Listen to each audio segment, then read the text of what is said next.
ଶହେ ଖେଳ ନବୀନ ପଟ୍ଟନାୟକ ପୁରା ଲୋକ ଝୁରିଲେଣି କାହିଁ ବ୍ୟସ୍ତ ସାରା ବିଶ୍ୱରେ ଓଡ଼ିଶାକୁ ଓଡ଼ିଶାର ପରିଚୟ ଯେ ଦେଇଛି ସେ ହେଉଛନ୍ତି ପ୍ରବାଦ ପୁରୁଷ ବିଜୁ ପଟ୍ଟନାୟକ ଓଡ଼ିଶାର ଅନ୍ୟ ନାମ ବିଜୁ ପଟ୍ଟନାୟକ ତ ତାଙ୍କର ଆଜି ପୁଣ୍ୟ ଜୟନ୍ତୀ ଅବସରରେ ପ୍ରତ୍ୟେକ ବର୍ଷ ଭଳି ପାରାଦୀପରେ ଏ ବର୍ଷ ମଧ୍ୟ ପାଳନ କରାଯାଉଛି ଆପଣମାନେ ଜାଣି ଖୁସି ହେବେ ସାରା ଓଡ଼ିଶାରେ ସର୍ବପ୍ରଥମେ ପାରାଦୀପ ମାଟି ତାଙ୍କର ଜୟନ୍ତୀ ପାଳନ ଆରମ୍ଭ କରିଥିଲା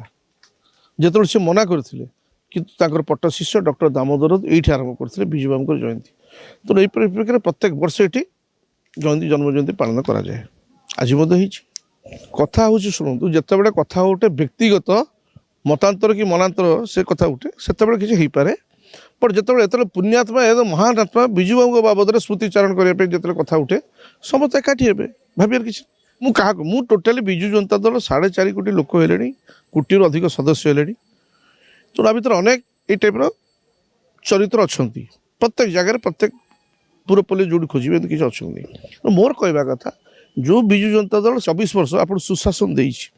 ଦିନରାତି ଲୋକଙ୍କ ମଙ୍ଗଳ କାମନା କରିଛି ଏବଂ କରିଛି ମଧ୍ୟ ଏତେ ବଡ଼ ସେଟା ମହାଦୁର୍ବ ବହୁତ ବିରାଟ ବଟବୃକ୍ଷ ତା ତଳେ ଲୋକ ଠିଆ ହେଲେ ଆଶ୍ରା ପାଇବେ ଛାଇ ପାଇବେ ଶାନ୍ତିରେ କି 2 ଘଣ୍ଟା ବସିବେ ତାପରେ ଆଗକୁ ବଢ଼ିବେ କିଛି ଲୋକ ତା ତଳେ ରହିକି ମଧ୍ୟ ଗଛର କିଛି ଲୋକ ଥାଆନ୍ତି ଗଛ କାଟିବେ ଛୁରୀ ଧାର କରିବେ ଛୁରୀ କାଟିକି ନିଜ ନାଁ ଲେଖିବେ ଗଛ ଉପରେ ଏମିତି କରନ୍ତିନି ହଁ ମୁଁ ସେଇମାନଙ୍କୁ କହୁଥିଲି ତୁମେ ଏମିତି ସେ ଗଛ ସାରେ କରନି କାରଣ ସେ ଗଛ କୋଟି କୋଟି ଲୋକଙ୍କୁ ଆଶ୍ରୟ ପ୍ରଦାନ କରୁଛି ଏବଂ କାଲି ସକାଳେ ଆସି ତୁମକୁ ଆସିଛ ଯଦି ତୁମେ ପୁଣି କିଛି ସମୟରେ ପଳେଇବ ଏବେ ତୁମେ ଆସିଲ ଏବଂ ରହିଲ ଏବଂ ଯିବା ପୂର୍ବରୁ ସେ ଗଛକୁ ଗାରାଗାରି କାହିଁ କରିବ ମୁଁ ସେତିକି କଥା କହିଲି ଏଇଟା ଉଚିତ ଦରକାର ଗଛ ଆଗକୁ ଅନେକ ଲୋକଙ୍କୁ ଅନେକ ସେବା କରିବ ଏହା ହେଲା କଥା ମୁଁ କହିବି ନା ଏଇଟା ତ ଉଡ଼ା ଚଢ଼େଇ କେବେ କାହା ଠିକଣା ତାକୁ କେଉଁଠି ପାଇବେ ଆପଣ ଉଡ଼ା ଚଢ଼େଇଙ୍କର ଉଡ଼ା ଚଢ଼େଇ ଆସିବେ ଯିବେ ବଟ୍ ଆମେ ଯେତେବେଳେ ବିଜୁ ବାବୁଙ୍କର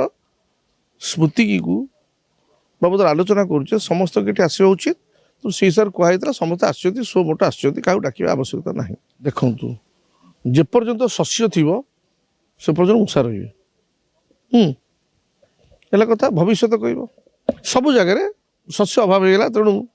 ଅଛନ୍ତି କେହି ଜଣ କିଛି ଆଶା କରି ଆସିଥିଲେ ପୁଣି ଭବିଷ୍ୟତ କହିବ ସମୟ କହିବିନି ଆପଣ ଅନେକ କିଛି ନୂଆ ନୂଆ ଜିନିଷ ଦେଖିବେ ଆଗକୁ ଦେଖନ୍ତୁ ନବୀନ 2 ଜଣ ଡିକ୍ଲେୟାର କରିছে ସେ 2 ଜଣ ଯିବା ଦରକାର ଆମର ଚେଷ୍ଟା ରହିବ ଦଳର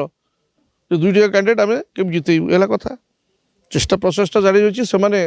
ସମ୍ପତ୍ତି ଲୋଭ ଦେଖାଉଛନ୍ତି ପଇସା ଲୋଭ ଦେଖାଉଛନ୍ତି ବିଭିନ୍ନ ପ୍ରକାର ଜିନିଷ ଦେଖାଉଛନ୍ତି କିନ୍ତୁ ତା ସହିତ ଆଶା ବିଶ୍ୱାସ ନବୀନ ବାବୁଙ୍କ ପ୍ରତି ସମ୍ମାନର ଜିତ୍ ହେବ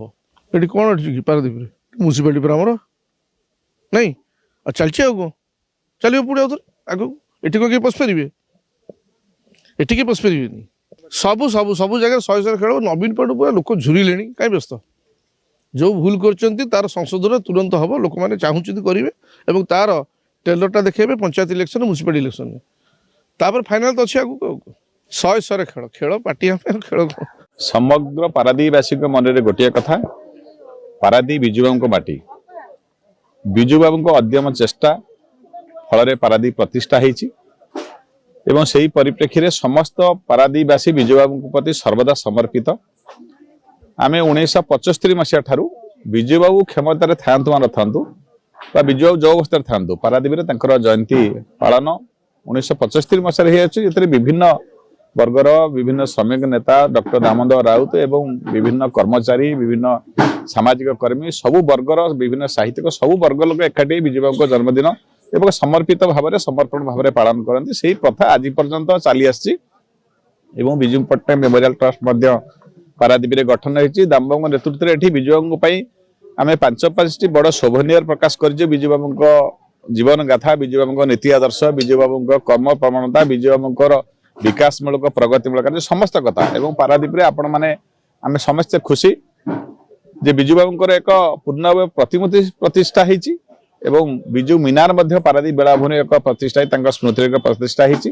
ସେଇଭଳି ଜଣେ ମହାନ ଜନନାୟକ ବିଶିଷ୍ଟ ସ୍ୱାଧୀନତା ସଂଗ୍ରାମୀ ଓଡ଼ିଶା କେହି ସମଗ୍ର ଭାରତର ଜଣେ ବରପୁତ୍ର ଏବଂ ପାରାଦୀପ ବନ୍ଦର ସ୍ରଷ୍ଟା ପ୍ରବାଦ ପୁରୁଷ ବିଜୁବାବୁ ସେ ଜଣେ ଦୂରଦ୍ରଷ୍ଟା ଦିଗ୍ଦ୍ରଷ୍ଟା ଏବଂ ସାହସୀ ଅଦ୍ୟମୀ ସାହସୀ ସ୍ୱାଭିମାନୀ ଏବଂ ବିକାଶର ପୁରୁଷ ଥିଲେ କହିଲେ ଅତ୍ୟୁକ୍ତି ହେବ ନାହିଁ ତାଙ୍କର ଜନ୍ମଦିନ ପାଳନ କରି ଆମେ ସମସ୍ତେ ପାରାଦୀପବାସୀ ଆଜି ଗର୍ବିତ ଆପଣମାନେ ଦେଖିଥିବେ ଅତି ଆନନ୍ଦ ଉତ୍ସାହ ସହିତ ଆଜି ସକାଳୁ ବିଭିନ୍ନ କାର୍ଯ୍ୟକ୍ରମ ହେଇଛି ଏଥିରେ ବହୁତ ଶହ ଶହ ସଂଖ୍ୟାର ଲୋକ ଭାଗ ନେଇଛନ୍ତି ଏବଂ ବିଜୁବାବୁଙ୍କ ନୀତି ଆଦର୍ଶ ବିଜୁବାବୁଙ୍କ ଗାଥା ଆଜି ପ୍ରଚାର ପ୍ରସାର ହେଇଛି ଏବଂ ଆଲୋଚନା ହେଇଛି ବକ୍ତାମାନେ ଆଲୋଚନା କରିଛନ୍ତି ଏବଂ ବିଜୁ ବାବୁଙ୍କ ଯୋଉ ସ୍ୱପ୍ନ ଥିଲା ଓଡ଼ିଶାରେ ବିକାଶ କରିବା ତାହା ତାଙ୍କ ସୁପୁତ୍ର ନବୀନ ପଣ୍ଡା ବିଜୁ ବାବୁ ସ୍ୱପ୍ନ ଦେଖିଥିଲେ ତାଙ୍କୁ ନବୀନ ପଣ୍ଡା ଗତ 24 ବର୍ଷ ସାକାର କରିଛନ୍ତି ଏବଂ ସେଇ ବିକାଶମୂଳକ କଥାକୁ ଆହୁରି ଆଗକୁ ନେବା ପାଇଁ ସମସ୍ତ ବିଜୁ ଦଳ କର୍ମୀମାନେ ଏକାଠି ହେବାକୁ ଯେ ଆହ୍ୱାନ ଦିଆଯାଇଥିଲା ଏବଂ ଆମେ ଆପଣମାନେ ସମସ୍ତେ ଜାଣିଛନ୍ତି ବିଜୁ ବାବୁ କୁ ଛାଡ଼ି ପାରାଦୀପ ବନ୍ଦର କଥା ଚିନ୍ତା କରାଯାଇ ପାରିବନି ସେମିତି ଓଡ଼ିଶାର ବିକାଶ କଥା ନବୀନ ଚିନ୍ତା କରାଯାଇ ପାରିବନି ଏବଂ ଆଜିର ଦିନେ ଆମେ ସମସ୍ତେ ସଂକଳ୍ପ ନେଇଛୁ ଓଡ଼ିଶାର ବିକାଶରେ ବିଜୁ ଜନତା ସଭାଗୃହ ରହିବ ନବୀନ ମାନଙ୍କ ନେତୃତ୍ୱରେ ରହିବ।